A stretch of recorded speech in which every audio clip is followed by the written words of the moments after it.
the scarlet cord, not only it delivered her from the wrath of Jehovah, but it delivered her from the grip of Jericho.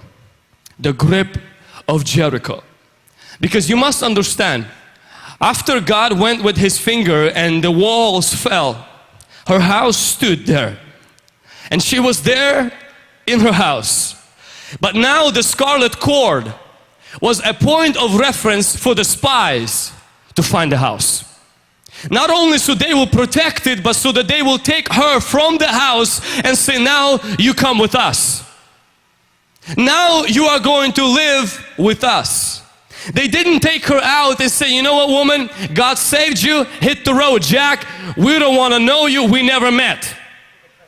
They didn't send her off like Abraham sent Hagar and say, hey, here's some water and here's some crackers. I hope you make it, but don't ever come back to our house because I will call police. She lives part of Israel, and the most amazing part, she marries one of the men named Salmon who was spying her city. The best part about the blood is not only that it satisfies the wrath of God, but it has the power to break the grip of my past. But this is where the blood does its invisible work. Is it goes into the spiritual world, and the things she was gripped by for years, it looses that grip, and the woman who was so loosed becomes so godly. And the woman who was so messed up becomes so holy. And this woman who by some people's standards should never be married because of what she's done, and yet she married one of the most trustworthy men in the nation of Israel.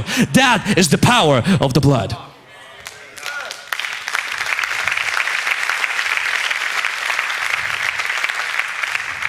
The blood has power. It has power to deliver a captive from his captivity. Ask a nation of Israel, they'll tell you that we did not only were captives for 40 years or 30 years, but for hundreds of years. Our ancestors were born in that captivity. We only knew captivity. And all 9 plagues could not move Pharaoh until the blood was spilled. And the grip that lasted for years and decades, that grip was loosed, and we walked out of Egypt, a whole nation, not one person, a whole nation left a captivity of generations because of the blood. There is power in the blood, not only to forgive you, but to change you. Not only to remove the penalty of sin, but to break the power of sin over your life.